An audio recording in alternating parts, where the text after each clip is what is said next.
کہ لیلۃ القدر، کہ لیلۃ اس کے معنی رات اور شب کے معنی بھی ہیں رات، اور اس رات کو قدر کیوں کہا جاتا ہے؟ قدر کی رات۔ بعض علماء نے فرمایا ہے کہ قدر کے معنی تعظیم اور شرافت کے ہیں، چونکہ اس رات میں عظمت اور شرافت ہوتی ہے، اس لیے اس کو شب قدر کہتے ہیں۔ اور اس رات میں جو اللہ تعالیٰ کی عبادت کرنے والے ہوتے ہیں تو ان کی عزت اور منزلت زیادہ ہو جاتی ہے،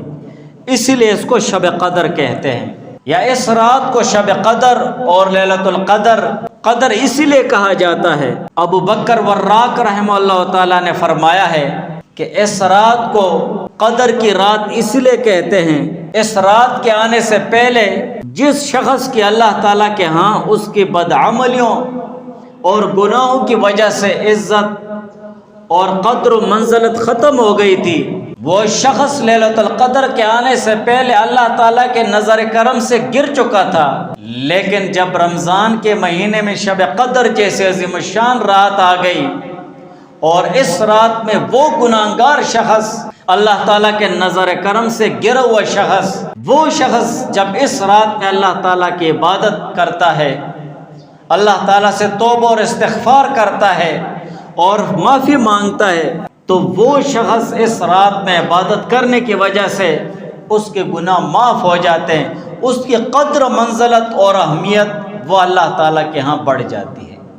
ان اکرمکم عند اللہ اتقاکم، متقی اور پرہیزگاروں والا کام شروع کر دیتا ہے تو اللہ تعالیٰ کے ہاں اس کے قدر و منزلت اور شرافت بڑھ جاتی ہے۔ یا لیلۃ القدر کو لیلۃ القدر اسی لیے کہتے ہیں کہ اس کا ایک معنی آتا ہے تنگ ہونا، کہ لیلۃ القدر کو قدر اسی لیے کہتے ہیں کہ اس رات میں فرشتے اترتے زمین کی طرف اللہ تعالیٰ کے حکم سے، اور فرشتوں کے ساتھ روح بھی اترتے ہیں۔ جبرائیل علیہ السلام مراد ہیں کہ جبرائیل علیہ السلام فرشتوں کے ساتھ اترتے ہیں، اور اتنے فرشتے ہوتے ہیں کہ زمین تنگ پڑ جاتی ہے ان کے اترنے کی وجہ سے، اتنے فرشتے ہوتے ہیں۔ اور یا بعض علماء فرماتے ہیں کہ لیلۃ القدر کو قدر اس لیے کہتے ہیں کہ قدر کے ایک معنی تقدیر سے ہیں، کہ اس رات میں تمام مخلوقات کے جو ازلی احکام ہیں، اس رمضان سے لے کر اگلے رمضان تک جو جو چیزیں پیش آنے والی ہیں، کتنا رزق کھائے گا یہ انسان، کتنے دن جیے گا، حج کرے گا، عمرہ کرے گا، یہ کام کرے گا، وہ تمام کام اس رات میں اللہ تعالیٰ فرشتوں کے حوالے کر دیتے ہیں۔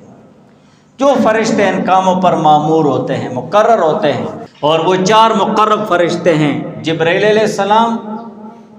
میکائیل علیہ السلام، اسرافیل علیہ السلام اور عزرائیل علیہ السلام، ان کے حوالے کر دیے جاتے ہیں۔